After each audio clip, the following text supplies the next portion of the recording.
In this video, I'll be going over how to do an SEO audit for a WordPress website. Now, this will be going over two sections. So it'll be technical and on-page SEO. So we've got a couple of things we'll be covering, well, a few things, but I'm going to make it as easy as I possibly can for you to understand how to do it and why it's important. So let's get straight into it. So first of all, I recommend you download the Easy SEO extension. This will help out a lot. But first of all, we'll take a look at the sitemap. So does your website have a sitemap? So the way you can see it is you just type in sitemap.xml and you can see the sitemaps very easily. And if you don't find the sitemap within the URL I just told you, what you'll have to do is go to your Google Search Console. Under inside of indexing, go to sitemaps and you should see your sitemap URL in there if you've submitted a sitemap. So this does have a sitemap, so I'll put it as a pass. So next up is the sitemap separated into different sitemaps. So as you can see here, it is separated into different sitemaps. So we've got page, post, and categories. Another example would be products. So take a look at the sitemap here. So products is another sitemap. So make sure to break it up. It makes things easier. So that'll be another pass. So are there broken sitemaps within Google Search Console? Google is crawling. So you can easily check that. So again, just go to Google Search Console, go into your sitemaps, and under status, if it says error or broken, something along those lines, then that sitemap's not working. You may need to look into that further. So that sitemap may just need to be removed altogether, or maybe you just need to build it again. So there's no broken sitemap there. So is the HTML sitemap within the footer? So this is important. So if we go to the footer here, we don't see any sitemap here. So let's do another check, because even though it's not in the footer, it might be somewhere on the site. So if we just go to Google, if we type in site, and then your domain, which was the gpuguy.com.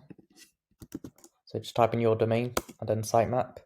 And yeah, looks like we don't have a HTML sitemap. And I believe there's a WordPress plugin you can use to create one. And then you could just link to that within the footer. So this would be a fail. It needs a sitemap. So it's very simple and straightforward to do some sitemap checks. So next up, let's take a look at the robots file. This is an important one. It's a bit technical, so bear with me. So you can easily see the robots file by typing in /robots.txt. And you can see the user agent is the star or the wildcard. And this is basically all the search engines, all the crawlers. It's saying that's what this represents. It represents everything. And it's saying disallow WP admin, but allow WP admin /admin Ajax. So this isn't a very detailed robots file, but it exists nonetheless. So it would be a pass. So is there a link to the robots file? Is there a link to the sitemap within the robots file? And there is. So Google recommends you actually leave a link there. So this would be another pass. So are faceted parameter pages indexable? Can they be blocked from being crawled? I'll just bear with me here. So if you've got an e-commerce site and let's just say your URL changes whenever you filter something. So for example, if we go to ASOS here, if we go to product type and just keep an eye on this filter, on the URL, sorry. So if we change the filter, so as you can see, it's changed. So the thing is, when you change the filter each time and that URL changes, that's a new page. So God knows how many pages you might have, and I imagine ASOS has potentially millions of these pages because of the filters. So should they be indexable? Do you want them to rank? Do you want these particular filter pages to rank or not? because if you don't want them to rank, you'd put a no index tag in there, or you'd link to the root page, the root canonical page. So as you can see, we apply that filter and it says the current page is not the canonical. So this URL is not the canonical. Instead, this is the canonical, which means this is the page that Google should be indexing. So do you want your pages to actually be indexed in terms of filters? So let me give you another example. This one will be a bit more basic. So if we take a look at, let's just say, filter by price, well, guess what? The URL doesn't change, so it keeps it nice and clean. But if the URL did change, so /, let's say, $40, 40 to $130, that's the filter. Well, would we want that to actually index? No, we wouldn't. So the way you check that is by this indexability. Is it allowed? And if it's allowed, you should set it to no index. But that's a bit more complicated. If you're a beginner, you may want to ask someone for their expertise, another SEO. So I'm just going to leave this as is. So indexability. And of course, if you've got any questions, just drop in the comments. So indexability, so do all the protocols versions redirect to the correct versions. So you've got http /www, then you've got https /www, you've got http, you've got https. So there are so many different versions of a website. They all should redirect to one version. So let's see if it does.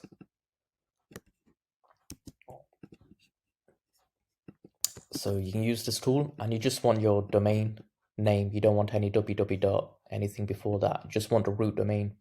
So we're going to check the redirects. If you go down here, it's going to take a second. And yeah, they all redirect to one version, to the HTTPS version. So 301, 301, 301. So that's a pass. However, there's two 301 redirects. This shouldn't happen. So that's a 301. Oops. That's a 301 to another 301. So as you can see here, you can use the tool and the Easy SEO extension tool. So 301 redirects to http /www.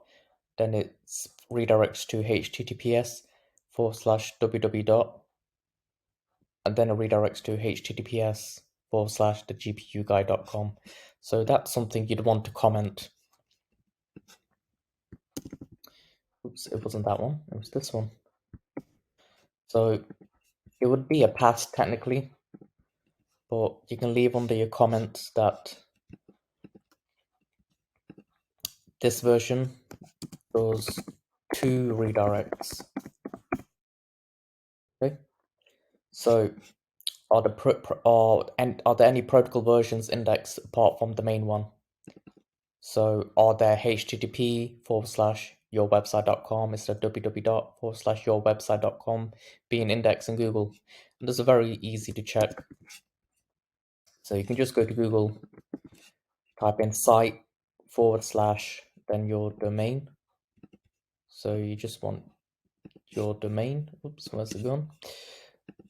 And then minus URL, that your main version. So https 2 / and yeah, it's a pass. No other ones come up. So pass. So our internal search results indexed. So when you type something into your website search function, so I don't know, pink dress. I don't know actually where pink dress is. But regardless, so we type something in. Is it indexed? It is allowed to index, but that's different because this website forces me to choose from one of their filters, so I can't search this up. or maybe I can, but let's see if it's getting indexed. So it is allowed, so I would not allow it to be indexed. However, Google's not going to pick up this page in terms of try and index it, because it says this page is currently not the canonical, and it links to another page as the canonical. But regardless, this should be set as no index and should be blocked by the robots file. So let me see if I can give you another example. So let's type in, I don't know, Bob. And it's not indexed. So that's exactly what you'd want. You wouldn't want that indexed. You don't want things that you're internally searching to get indexed. And a quick tip on the robots file, if you're trying to build a robots file, you're not sure how, I'll leave a link to one of my guides that I've done a blog post on. And you can also use this Google Robots tester. So instead of just going on and testing your robots file, just playing with it, and you could potentially destroy your website. You'd want to test it on this. And if you're on WordPress, you can use the Rank Math plugin if you've got that. You can just go into your WordPress account, click on Rank Math, click on General Settings, and then edit the robots.txt. And then from there, you can edit the robots file. But regardless, I'm going to leave this as is because I don't have a search function on my website. So do pages contain a self-referencing canonical tag? So if you want your website to rank, it should have a self-referencing canonical. So for example, I want this particular blog post to rank. And if we check it out, you can see the canonical is the same as the URL we're in. So that's called a self-referencing canonical. Another example, exact same self-referencing canonical.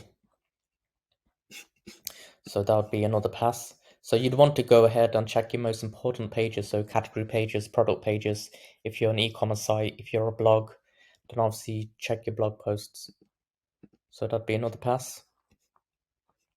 Now if we go to internal linking and site structure. So first one is the site using breadcrumbs, and are they linked correctly? And breadcrumbs simply helps the user and search engine navigate. It's like a mini navigation type of cluster of links that's at the top of your website. So for example, if we go back here, and as you can see here, we've got a home page. From the home page, you can click through buying guide, and then you can reach this particular page. So this is breadcrumb. And if we inspect element, and if you can see the nav here, it says breadcrumb. So same with this particular website. You can see gaming accessories, and then there's this page here. And you can see it should say breadcrumb here somewhere. Probably does, but I'm going blind.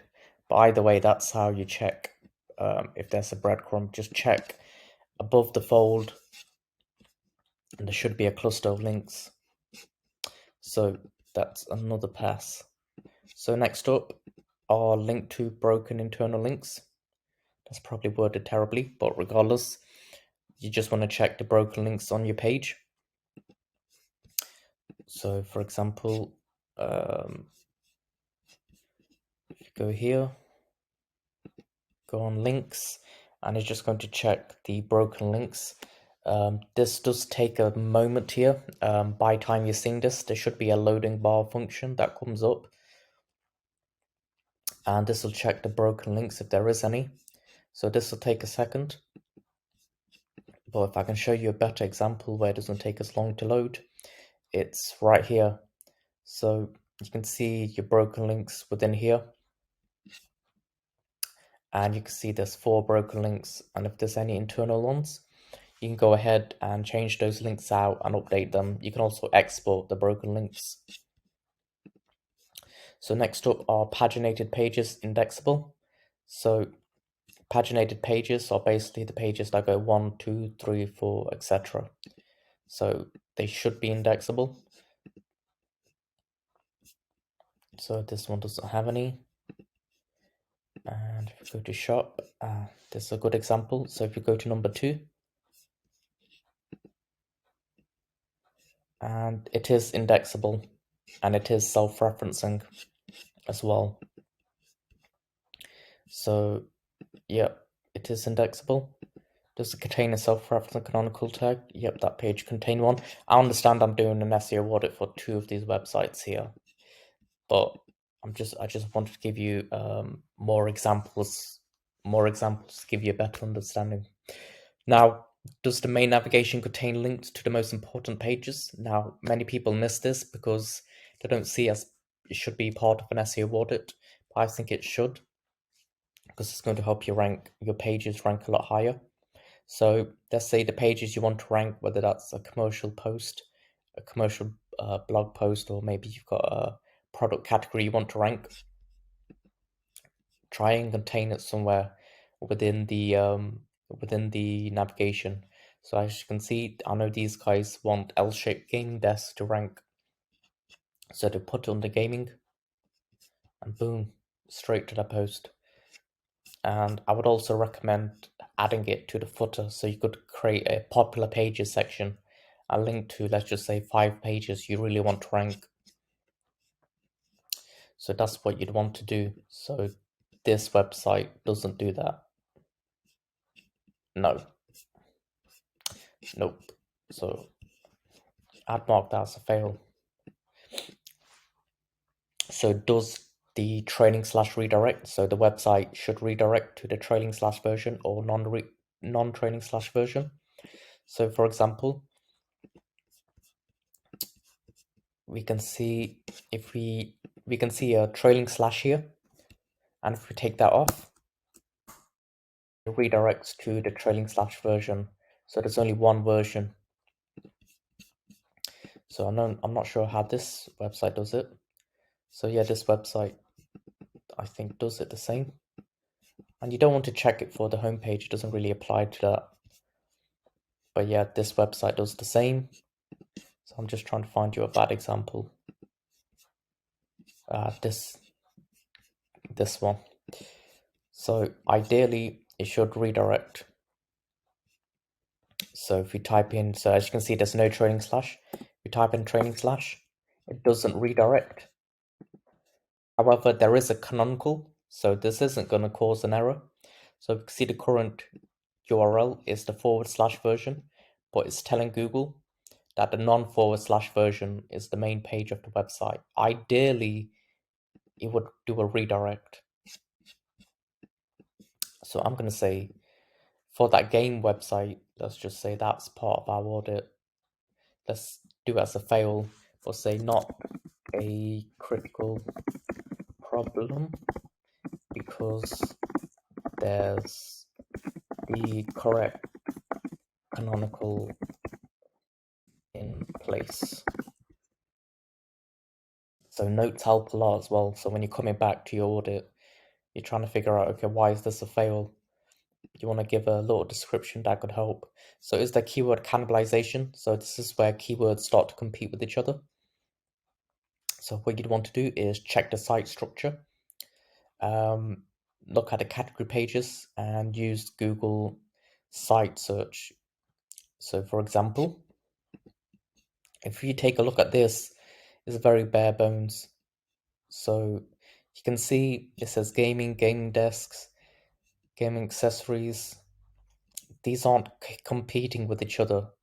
But if this said gaming accessories and this said best gaming accessories, well, that's very similar.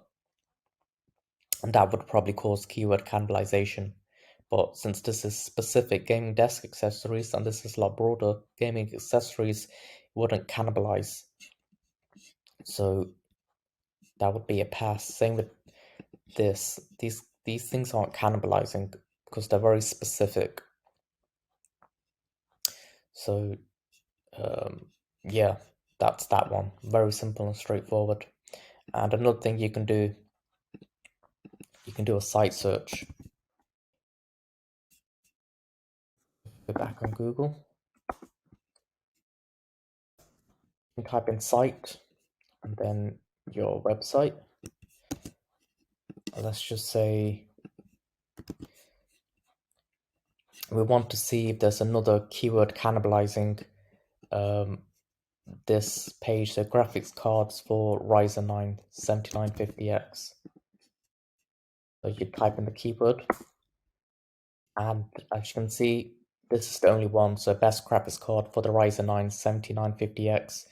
So then there's the GPU guy, the 5 best graphics card for Ryzen 5 7600X. So totally different.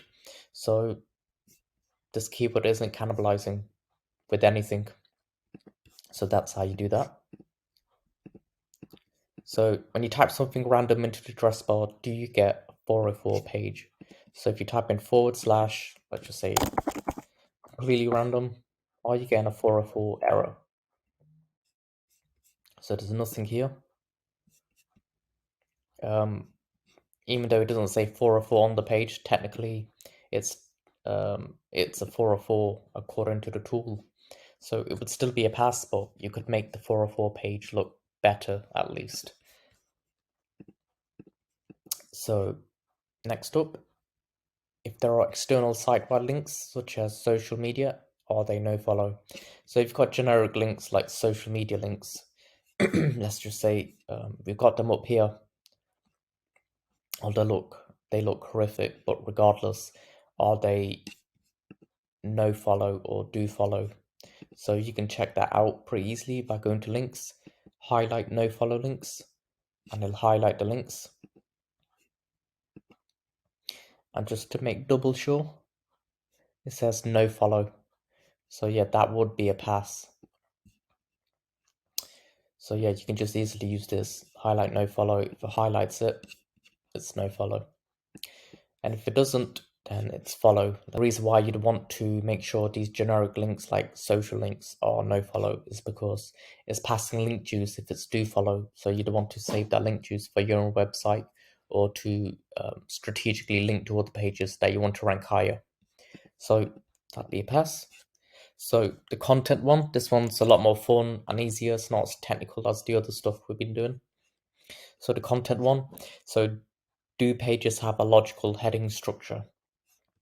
So if we take a look at this website, let's refresh the page. Nope, that didn't work as I wanted. So let's take a look at this website. As you can see, illogical heading, so this would be a fail. So all that means is, are there any subheadings above the H1 tag? So we can see the H6 and H4 tag are above the H1. So highlight subheadings. So it'll highlight the subheadings. So you can see H6, sorry, above the H1. So you don't want that. So that'd be a fail. Hidden headings. So are there basically any empty ones? So you'd go to the subheadings tab. So are any of these empty? Nope, they're all filled. So it's not a problem there. If they are empty, it's a fail. You don't want heading tags that are just empty. That's just bad practice. Are meta titles too long? So go to your most important pages, right? So I know this would be an important page. There's just it's a very affiliate post. And you can see it's not too long, but if you type in even further, it says too long. So that would be a pass. So again, you could check your most important pages. Let me give you another example. Best L-shaped gaming desks. So yeah, you can see that's just fine. But again, test that throughout your most important pages. Are there missing meta titles? So very basic, just check. If nothing exists here, then that's really bad. You want to make sure you have a custom meta title. Are the meta titles under 30 characters? Are these pages we care about? So if the meta title is very short, So as you can see, 12 characters, very short. You're not utilizing it to its full potential because the meta title is one of the most powerful signals you can give to Google regarding what the page is about. So you'd want your keyword in there, and you'd want a decent length in there to add as many keywords, not keyword stuff, and you can take as much real estate as you can. And again, check that throughout your most important pages. So our keywords in the H1. So this is going for best L-shaped gaming desks, and this is the H1, and you can check because it says H1, and yeah, it does have it. So you want to go throughout your most important pages and check this. Multiple H1 tags per page. So if there are multiple H1 tags, it'll show here. Hidden checks.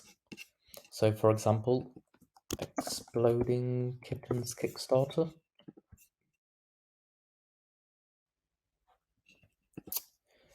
And if you go on overview, sometimes depending on your browser, it can take a second to load. So multiple H1s, as you can see. So subheadings, you can see which ones are the H1s.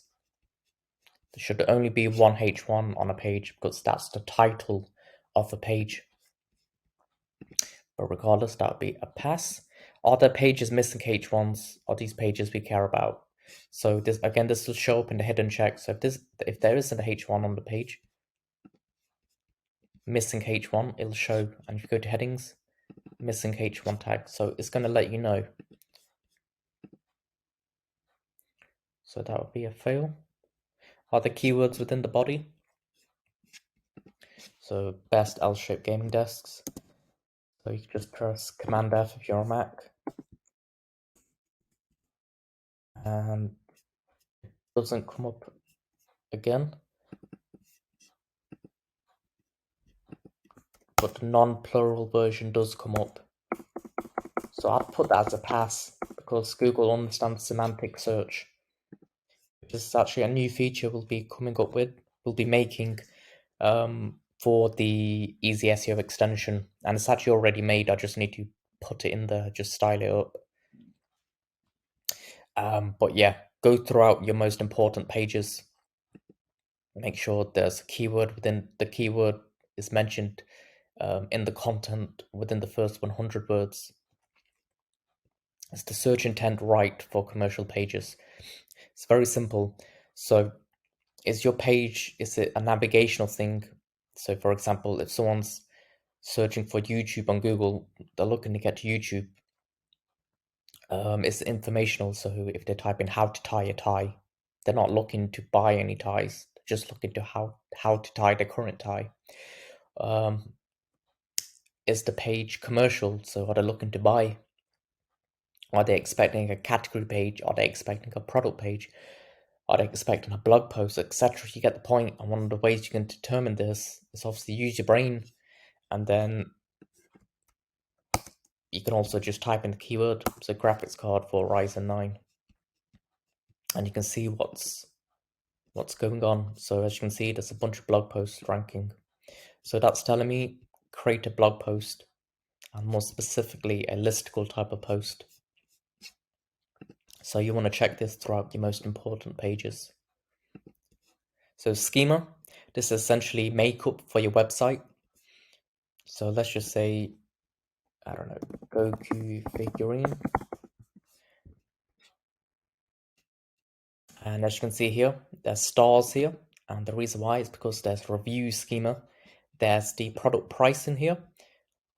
It says in stock, and that's product schema. So if we check this out, if you go here, if we go on schema, it'll say product schema, and you can see breadcrumb schema. And if we check the same for this particular blog schema, so we can see here organization schema, breadcrumb schema, blog post schema, and go on the home page. We can see there's organization schema. Schema is like makeup for your website. As you can see, or as you saw, it showed the stars, it showed the pricing, it showed if it's in stock, and Google will appreciate it because, as you saw, it helps them understand the page better. So image SEO, you don't want your images to be too big because then it's going to take too long to load. So you can easily check the size if your images are too big in terms of going over 100 kilobytes. If you go to images here, so if you go to large image files, you can see the ones. And these are image files that are above 100 kilobytes. So that would be a fail. If you go to the next one, are image files named. So you can very easily see that by after / uploads and the date as well, or maybe the date's included with it. So as you can see, cool items for room. So I know someone's purposely got in and named it that. But with these random numbers, as you can see here, it's completely random. No one's actually taken any time to name that stuff. But that's a way to check image file names. If you've got an e-commerce site, this is important because it's going to help you rank higher in Google image search. So the images have alt tags. So another thing that's going to help your page rank higher in terms of Google image search. So you can see the images that have a missing alt tag, and you can see a summary of the images without alt tags. So that's 20. So in total, the page has 23 images. So desktop versus mobile. So I'm not going to do this check here. So basically all you do is pull out your own phone, your physical phone, and you're just going to type in your website, and you're going to see if that website has the same navigation, because you want your website, you don't want a separate version of your website, one for desktop, one for mobile. You want it to be the same. So make sure it has the same navigation, along with the content. You want the content to be the same. Obviously, it's going to be structured differently because it's a much smaller screen compared to your laptop or desktop. But you want to make sure all the content and links are the same. So next up, and we're nearly done here, is JavaScript SEO. So simply put, the way Google indexes your website is it sends a crawler first, and that crawler, it comes in two stages. So first of all, the crawler will crawl the HTML version of your website, and then later on it'll come back and render the JavaScript. And the reason why it crawls your website in two stages is because JavaScript takes a lot of resources for Google to go through. So you want all the important stuff like your links, images, your metadata to be within the HTML version of your website. And the way you do this is you can disable your JavaScript, refresh the page, and check if your links and images and everything works.